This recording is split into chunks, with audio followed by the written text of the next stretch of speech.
हिरण्मयेन पात्रेण सत्यस्यापि हितमुखं तत्त्वं कोशनपावृणो सत्यधर्माय दृष्टये. I welcome everybody to the Swadhyaya Gyan Yajna program by Academy of Yoga and Oriental Studies, Bhubaneswar. This is a lecture series on Yogasutra by Dr. Indulata Das, Director, Academy of Yoga and Oriental Studies. I am Indulata Das. Today we will discuss on yoga, its meaning and definition. The derivation of the word yoga. Yoga is derived from the Sanskrit root yuj. Yuj samadho. Yuj, that means samadhi. Yuj samadho is a root from Ashtadhyayi 4.1177. This is the number of the root or dhatu. Patanjali defines yoga as yogas chitta vritti nirodha. Yoga is the cessation of or arrest of the vrittis of the chittas. This is the definition of yoga. Yoga and Samadhi. Yoga and Samadhi are synonyms. Samadhi is synonymous to yoga. Vyasa says yoga samadhi in Vyasa Bhasya. In Yogakarika it is said, Sa yoga va samadhi sat. That means that yoga is samadhi. In Gita, the words samadhistha and yogastha are frequently used. For example, sthita pragyasya ka bhasa samadhisthasya kesava. Here samadhistha word is used. Then yogastha kuru karmani yogastha. Here yogastha. So these words are used as almost as synonyms. So yoga is the state of samadhi. Now other synonyms used for samadhi. What are the other synonyms used for samadhi? There are also other terms like unmani, manonmani, etc. to mean the same state. In Hatha Yoga Pradipika we find these two slokas. Raja yoga samadhisya unmani cha manonmani amarattvang layastattvang sunyang parang padang amanaskang tatha dvaitam niralambang niranjanang jivan muktischa sahaja turyachyekavachakaha. These are the words, these are the synonymous words for samadhi or yoga. Thus, the words are Raja Yoga, Samadhi, Unmani, Manonmani, Amaratva, Laya, Tattva, Sunya, Parapada, Amanaska, Advaita, Niralamba, Niranjana, Jivanmukti, Sahaja, Turja, etc. are synonyms. They mean the same state of yogi. It is a state where the mind is totally completely conquered. It is the state when there is no vritti, activity of the mind. Vritti means the activities of the mind or the thoughts. The yogi completely arrests all the vrittis. In Bhagavad Gita, it is described as like this. Yatha dipo nivatastho nengate sopama smuta yogino jatachittasya junjato jogamatmanaha. That means the state of mind is equivalent. The state of mind is unquivering like the flame of a lamp kept in a place without air. He has to completely empty the mind. The yogi has to completely empty the mind in order to reach the state of samadhi. Na kinchidapi chintayati, Gita said in the 6th chapter. Na kinchidapi chintayati. That means he should not think anything. There should not be any thought in his mind. This is of course asampragyata samadhi. Then there is another samadhi, that is the lower samadhi, that is one vritti. It is entertained by the choice of the yogi. The yogi selects the vritti to be entertained. In this samadhi there is only one vritti and the yogi has the mastery to select the vritti he wants to entertain. For example, Mirabai entertained one vritti only, the vritti is related to Lord Krishna. This is Sampragyata Samadhi. In this state of Samadhi, whether Sampragyata or Asampragyata, yogi is the master of his mind. So it is all about mastery over the mind. Mind is made defunct in the state of Samadhi or Yoga. Mind is not capable of doing any activity on its own. It is totally under the control of the yogi. It is also called manonasa or manolaya. Manonasa means destruction of the mind. Manolaya means it is completely it melts. The mind is melted. There is no mind at all. In the state of Samadhi or Yoga, Yogi is established in himself. It is a state where the mind is completely withdrawn. Yogi is in himself only. In Bhagavad Gita, the state is described like this. Yatra paramate chittang niruddhang yoga sevaya tatra yatra chaivatmanatmanam pasyanatmani tusyati. That means the yogi is highly satisfied by seeing himself while remaining in himself only. He sees himself by remaining in himself. And in Yogasutra it is said, Tada drashtuhu swarupe avasthanam. That means the drashta or the purusha is established in his own original state. So the yogi goes back to his original state. And there is no sorrow in this state. It is a state of mind where the yogi is separated from all sorrows. Gita says, Tang vidya dukkha sanyoga viyogam yoga sangita. That means it is the state of yoga where he is separated or disunited from all kinds of sorrows. Jasmin sthito na dukkhena guruna be vichalyate. That means it is a state where the yogi is no way disturbed even by the severest of sorrow. So yoga or samadhi is the state where there is no sorrow at all. He enjoys complete and permanent happiness. The yogi experiences aikantika, complete and atyantika, permanent happiness.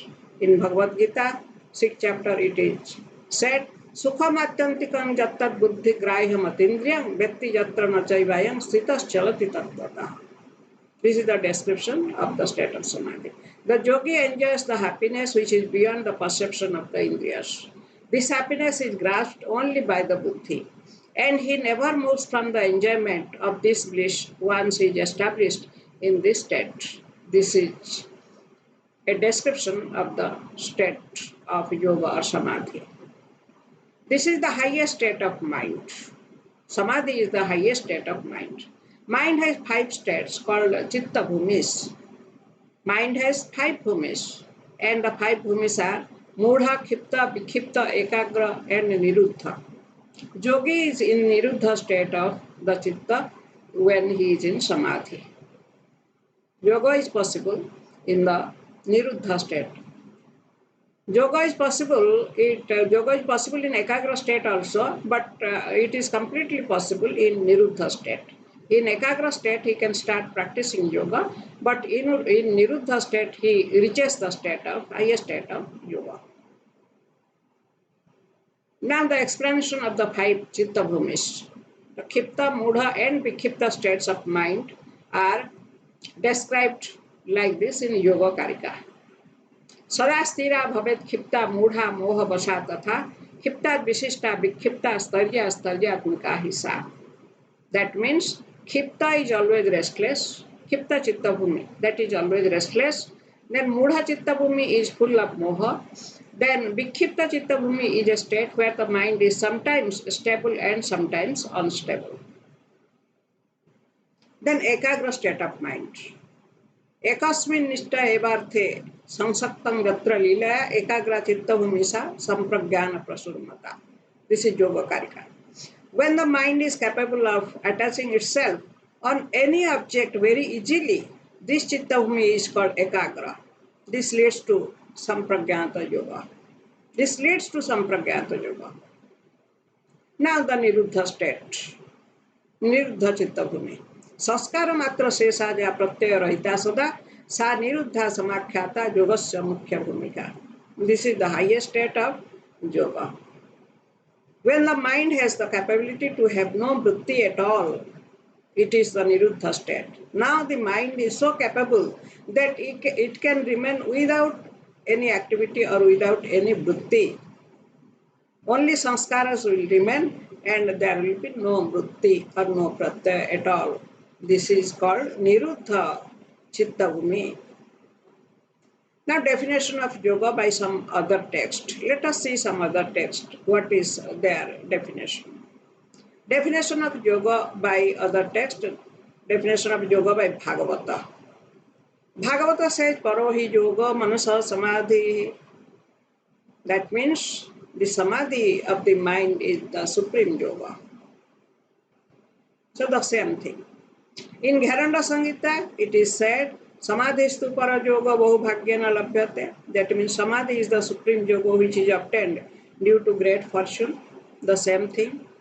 Then Kurma Purana says, Mayeka chittata yoga brutyantara nirodhataha. That means to concentrate on me by removing all other vrittis is yoga, the same thing. This is, of course, the Sampragyanta yoga. Then Kathopanishad, Tang yoga miti manyante sthiram indriya dharanam. Here also holding the indriya, that is mind, motionless is yoga. This is Kathopanishad 3:11. The same thing. Here indriya is the manas. Mana is both Gyanendriya and Karmendriya. It is said that the indriya, when the indriya is held motionless, that is called yoga. Here the indriya means mana only, no other indriya. When the mind is stable, all the other indriyas will be stable naturally. And in the same Kathopanishad, it is said, Yada panchavatiष्ठन्ते ज्ञानानि मनसा सह बुद्धिश्च न विचेष्टति tamahu paramangati. That means when the five Gyanendriyas along with the mind remain motionless and buddhi too ceases exerting, it is called the highest state. That means the state of Samadhi. Then we come to Shandilya Upanishad. Yoga Vritti Nirodha hi Jnanam Samyak Avekshanam. That means yoga is the arrest of the vrittis and knowledge is to observe perfectly. So here also yoga means vritti nirodha, chitta vritti nirodha. Then we come to Yoga Vasistham. Here also yoga vritti nirodha hi. Yoga is vritti nirodha. The same yoga is chitta vritti nirodha. So here we saw 7 other texts which define yoga in the same way as Patanjali has done in Yogasutra. In Yogakarika also, Yogakarika is written following the Yogasutra. The same thing has been described in Karika form. Sarvasang Veshtavarjanam Vrittinang Gat Nirodhanam Sajoga Va Samadhi Sat Atyanta Tapasatanam. The cessation of all vrittis or the vrittis undesirable is called yoga, which is also known as samadhi. It is the final destroyer of all afflictions. So the same thing, yoga chitta vritti nirodha, has been described in Karika form. So removal of confusion, let us remove some confusions made by some people who do not have a deep study on yoga. The confusion. There is another root called Yujir. Yujir Yoga. This is Ashtadhyayi 7.144, which means addition. By suffixing Bhai, the word yoga is derived. This yoga means addition or association. Some people try to use this word to be yoga or samadhi, and they interpret that union of Jivatma and Paramatma is called yoga. Let us discuss it in detail. There is no concept of Jivatma or Paramatma in yoga system. There is Drashta, there are 2 realities called Prakriti and Purusha. And these are also known as Drishya and Drashta. Prakriti is insentient and Purusha is consciousness. It is in yoga system. There is no concept of Jivatma or Paramatma in the yoga system. Then union in yoga system is the cause of sorrow. Purusha and Prakriti are already united. Their union is the cause of all sorrows. Drashtudusevaha sanyoga haya hetuhu. This is Yoga Sutra. This union is due to avidya. In yoga, union is always due to avidya. Tasya hetur avidya, Yoga Sutra. So union in yoga is due to avidya, and that is the cause of all sorrows. and their disunion is yoga. In fact, their disunion is yoga. The disunion of the drashta and drishya, or the purusha and prakriti, is yoga. Yoga is the disunion of purusha and prakriti. In Yogasutra it is said, Tadabhava sanyoga bhavo hananta drushe kaivalya. It is the disunion of prakriti and purusha, and this is the kaivalya state of the purusha. Then in Rajamartanda Vritti, it is said, Pum Prakriti or Biyogopi Yoga Ityuto Jaya. That means separation of Purusha and Prakriti is called Yoga by Patanjali. So this is disunion. Yoga is disunion and it is never union. Union cannot be Yoga. Union is the cause of all sorrows. Now, yoga is not union, stated in clear terms. Vachaspati Misra says in Tattva Visharadi, which is a commentary on Yogasutra, he clearly says, Yuj samadha, bud samadho iti asmat, vyutpannaha samadhi artha na tu yujid yoga iti asmat sanyoga artha.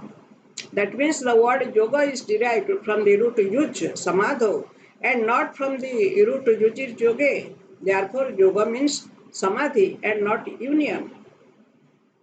Then Vijnana Bhikshu, he is also another commentator on Yogasutra, he is the writer of Yogavartika. He writes, Tatra yuj samadho iti yoga lakshanasya prasiddhatvat lakshanantarasya lakshanantarakankha eva nasti. That means the meaning of yoga is samadhi, since it is derived from the root yuj samadho. It is so clear that there is no scope for any other definition. Then Hariharananda Aranyaka is the writer of Bhaswati Tika on Yoga Sutra. He writes, Nacha sanyogarthako vayam yoga. That means this yoga is not yoga, which means union. Here the meaning union is not acceptable.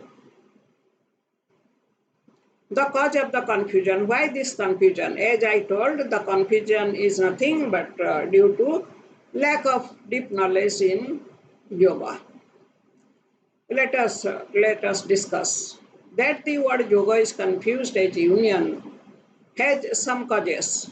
There are some mentions in some text. For example, Yoga Yajnavalkya. It is said Sanyoga Yoga Ityahu Ityukta Jivatma Paramatmana. That means the union of Jivatma and Paramatma is yoga. Let us analyze it point-wise. Number one, Yoga Yajnavalkya is a Smriti book. It is not strictly a book of yoga. Smriti means a Dharma Shastra. Dharma Shastram to by Smriti. Smriti is a code of conduct. It is not a book of yoga, analysis of yoga. It is therefore not a testimony for yoga. Number two, Yoga Yajnavalkya has only mentioned that union of Jivatma and Paramatma is yoga, but he has not written anything about the Jivatma or Paramatma and their separation or union. Just one line, and after that, no mention of Jivatma or Paramatma, how they are united, why they are separated. Nothing and nothing, just nothing. So it can never be taken seriously. Number three, after giving this statement, he has immediately started discussing about the practices of Ashtanga Yoga like asana and pranayama, etc. So he has not written anything about the union of Jivatma or Paramatma, who is Jivatma, who is Paramatma, why they are united, anything. He has not written anything. He directly comes to Ashtanga Yoga. Then number four, practice of Ashtanga Yoga would ultimately end with Samadhi, which is not union. So the eight angas, the last anga is Samadhi. And Tadevarthamatra Nirvasam Swarupa Sunyamiva Samadhi. Yoga Sutra says. So Samadhi is not union. Samadhi is the state where the mind is totally conquered. So ultimately the yogi reaches the state where he conquers the mind. And how can there be union? There is no mention of any union there. Even Yogi Yajnavalkya also doesn't write about any union.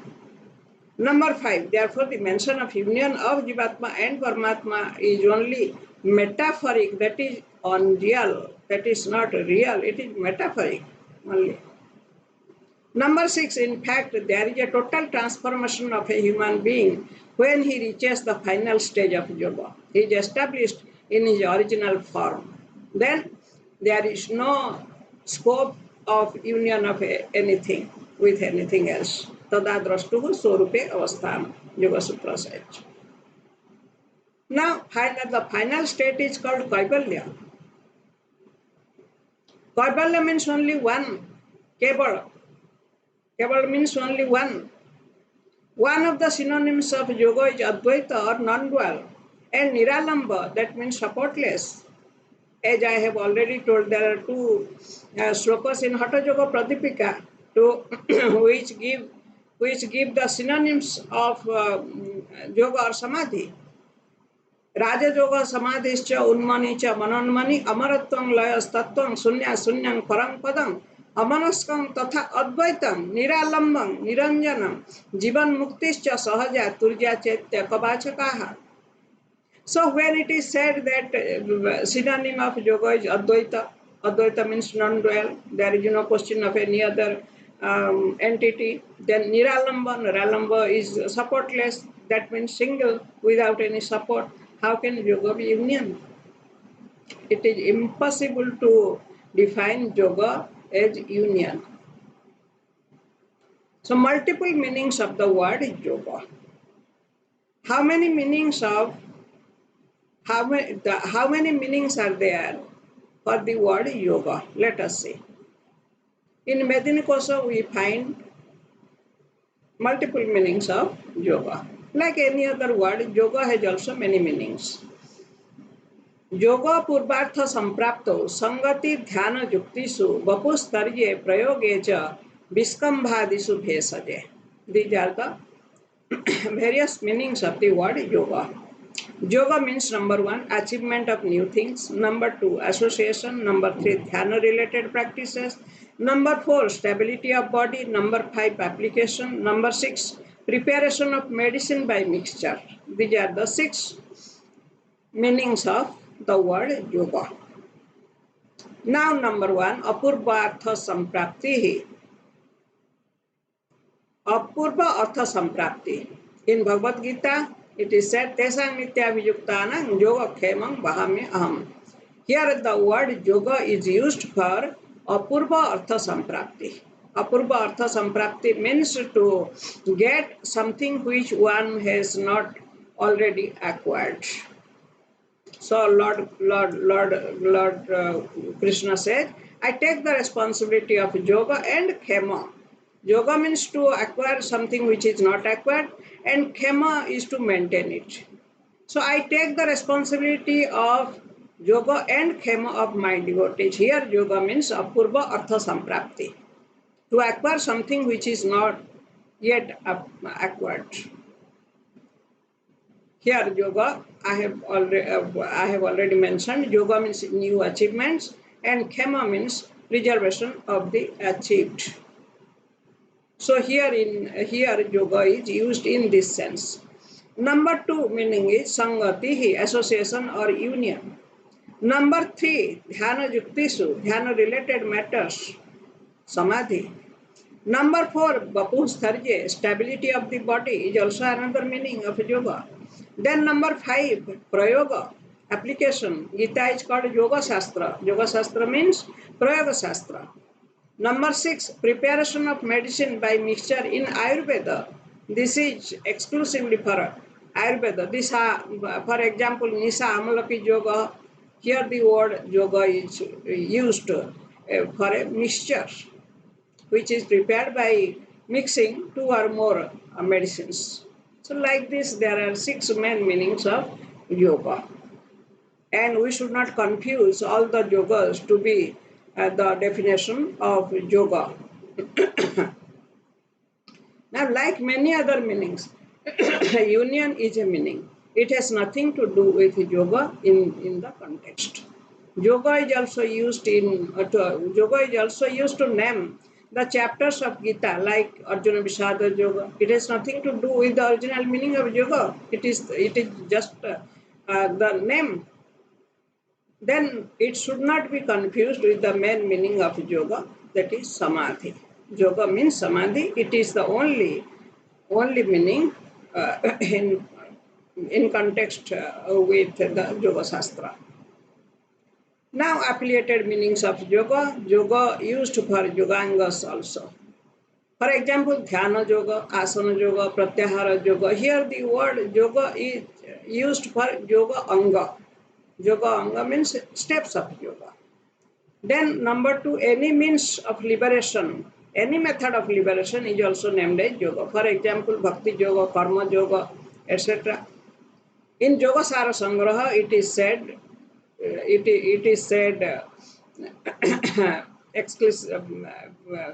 very clearly that yogangeshu jnana bhakti karmadishu cha yoga sabdo yoga sadhanatva mukhyopayatva cha gaunati. So this is gauna meaning. These are minor meanings. So yoga is to absolutely conquer the mind. It is the highest state of a human being. It leads to liberation. मन एव मनुष्याणां कारणं बन्धमोक्षयोः बन्धाय विषयासंगी मुक्ते निर्विषयं स्मृतम्. That means manas is the cause of our bondage and liberation. When the mind is attached to the world, it creates bondage. When it is vrittiless, it leads to liberation. So the vrittiless state is yoga or samadhi, and that state of mind leads to liberation. Thank you for listening to this lecture. If you have any question, you may write in the comment box. I shall be happy to answer all your questions. Thank you again.